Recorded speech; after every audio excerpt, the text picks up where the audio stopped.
आज की इस वीडियो में हम जानने वाले हैं कि एनडीए एग्ज़ाम क्या होती है। कभी न कभी आप एनडीए एग्ज़ाम के बारे में भी ज़रूर सुने होंगे। तो यूपीएससी एनडीए एग्ज़ाम क्या है, एनडीए परीक्षा के लिए योग्यता, एनडीए परीक्षा पास करने पर कौन कौन से आपको पद मिल सकते हैं, एनडीए परीक्षा और प्रक्रिया, एनडीए परीक्षा का पाठ्यक्रम, एफएक्यूएस, इस सभी के बारे में हम इस वीडियो में डिटेल से चर्चा करने वाले हैं। तो चलिए जानना स्टार्ट करते हैं कि एनडीए परीक्षा आखिर क्या होती है, एनडीए परीक्षा में क्या क्या आपको बन सकते हैं एनडीए परीक्षा करने के बाद। चलिए जानते हैं। UPSC union public service commission यानी संघ लोक सेवा आयोग द्वारा हर वर्ष 2 बार एनडीए राष्ट्रीय रक्षा अकेडमी और आईएनए यानी भारतीय नौसेना अकेडमी के रिक्त पदों की भर्ती के लिए एनडीए नामक परीक्षा आयोजित की जाती है। यह नेशनल लेवल एग्जाम है। नेशनल डिफेंस अकेडमी और नाval अकादमी परीक्षा के माध्यम से भारतीय आर्मी, नेवी, एयरफोर्स में क्वालिफाइड कैंडिडेट्स की भर्ती की जाती है। यह परीक्षा 2 चरणों में होती है। पहले जो होती है वो लिखित परीक्षा होती है और फिर एसएसबी इंटरव्यू। प्रत्येक लिखित परीक्षा में लगभग कितने बात करें तो लगभग 30,000 यानी कि 30,000 आवेदक परीक्षा देते हैं और आमतौर पर इनमें से लगभग 10,000 अनुमानित छात्र साक्षात्कार तक पहुँचते हैं। बाकी सब साक्षात्कार तक नहीं पहुँच पाते हैं, उनके दुर्भाग्यवश। अब एनडीए इंडियन यानी कि एनडीए की बात करें तो इंडियन आर्म्ड फोर्सेस, भारतीय सशस्त्र सेना का ज्वाइंट डिफेंस सर्विंग ट्रेनिंग यानी सर्विस ट्रेनिंग इंस्टीट्यूट भी है, जो तीनों सेना, जल सेना, वायु सेना और थल सेना के कैंडिडेटों को उनके संबंधित सेवा अकादमी में जाने से पहले एक साथ ट्रेनिंग भी दी जाती है। उन लोगों को बिना ट्रेनिंग के तो आजकल कुछ होता नहीं है। एनडीए परीक्षा के लिए योग्यता के बारे में बात करते हैं। एनडीए परीक्षा में भाग लेने के लिए आपका भारतीय होना जरूरी, आप भारत नागरिक होने चाहिए। नेपाल के नागरिक के पास भारत सरकार की पात्रता पत्र होने चाहिए। गोरखा के लिए कोई प्रमाण पत्र की आवश्यकता नहीं है और उम्मीदवार किसी मान्यता प्राप्त विश्वविद्यालय से 12th पास होने चाहिए।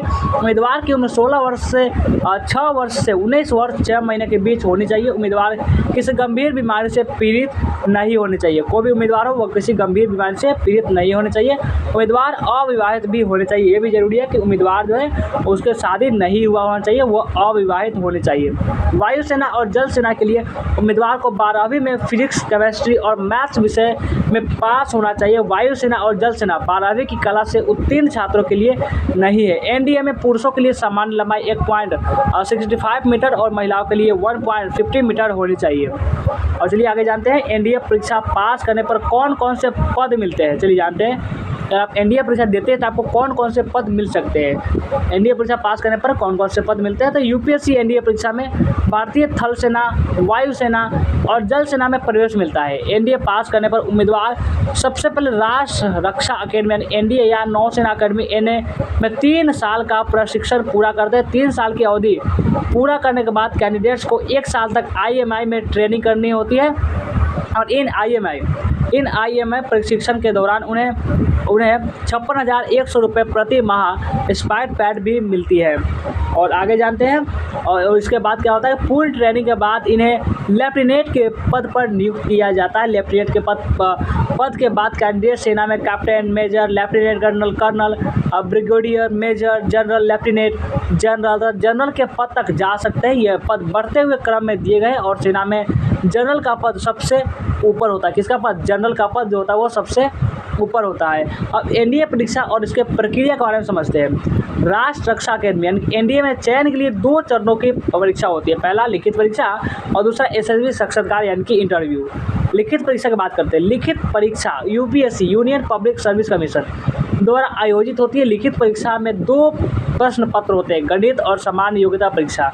गणित कुल 300 अंकों का होता है और सामान्य योग्यता 600 अंकों का होता है। इस प्रकार लिखित परीक्षा के कुल अंक 300 से 600, 300 प्लस 600 से आपका 900 है। लिखित परीक्षा केवल वस्तुनिष्ठ प्रश्नों के होते हैं।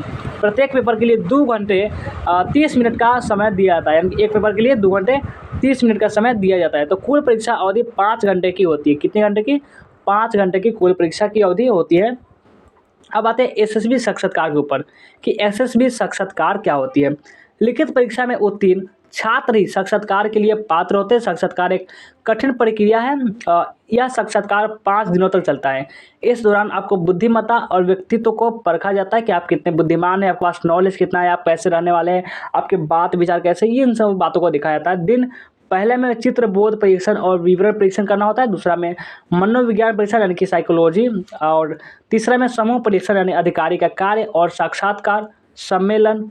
और आगे देखिए, एनडीए भर्ती के तहत सेना, नौसेना अकादमी और वायुसेना में भर्ती के लिए लिखित परीक्षा और एसएसबी साक्षात्कार में अलग अलग एनडीए कट ऑफ अंक होते हैं, उन्हीं के अनुसार अंतिम चयन होता है। वायुसेना के लिए अभ्यर्थियों को कंप्यूटरकृत पायलट चयन प्रणाली सीपीएसएस के लिए अलग से अर्हता प्राप्त करनी होगी। संबंधित अकादमियों के लिए अंतिम चयन डीएनए पात्रता, मेडिकल फिटनेस और उम्मीदवारों की योग्यता सह वरीयता के अधीन रिक्तियों के अनुसार किया जाएगा। और आगे बढ़ते हैं और आगे देखते हैं। और एनडीए परीक्षा का पाठ्यक्रम की अगर हम बात करें कि एनडीए परीक्षा का सिलेबस पाठ्यक्रम, तो इसमें गणित एक होता है। गणित के पेपर का पाठ्यक्रम सामान्य कक्षा 12 तक के गणित विषयों पर आधारित होगा, इसलिए आपको एनसीईआरटी की गणित पुस्तकों को अच्छी तरह से पढ़ने और अभ्यास करने की आवश्यकता है।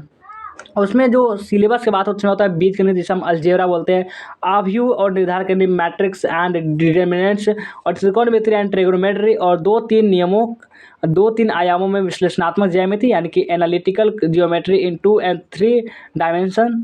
और इसमें और भी जैसे कि है अंतरकलन, जैसे कि डिफरेंशियल कैलकुलेशन और इंटीग्रल कैलकुलेशन और differential equation, integral calculation and differential equation, ये सब होता है। वेक्टर बीजगणित यानी वेक्टर अलजेब्रा, सांख्यिकी और संभाव्यता यानी कि स्टैटिस्टिक्स एंड प्रोबेबिलिटी, ये सब भी होते हैं। और आगे बढ़ते हैं और आगे देखते हैं सामान्य योग्यता परीक्षण यानी गेट। इसके बारे में जानते हैं। जीटीए के लिए आपको करंट अफेयर्स के बारे में पता होना चाहिए, आपको 10 तक के इतिहास और भूगोल का गहन ज्ञान होना चाहिए। इसमें सामान्य विज्ञान के प्रश्न भी होंगे, इसलिए अपनी पुरानी एनसीईआरटी किताबें निकालना शुरू करें और अपने ज्ञान को जितना हो सके ताज़ा करें। अंग्रेजी ग्रामर का उपयोग, शब्दावली समझ और सामंजस्य सहित विषयों को शामिल किया गया है। सामान्य ज्ञान परीक्षण उम्मीदवार की सामान्य जागरूकता और उसके पर्यावरण के प्रति जागरूकता और ज्ञान को मापता है। इसमें इतिहास, भूगोल, अर्थशास्त्र, राजनीति और करंट अफेयर्स सहित विषय जो है वो शामिल है। तो कैसा लगा यहाँ पर एनडीए के बारे में पूरी जानकारी कमेंट में हमें जरूर बताएंगे। पसंद आए वीडियो तो जाहिर सी बात है लाइक कर देंगे, एक शेयर भी करेंगे, जो भी नए बच्चे होंगे ये सब सब्सक्राइब भी कर लेंगे।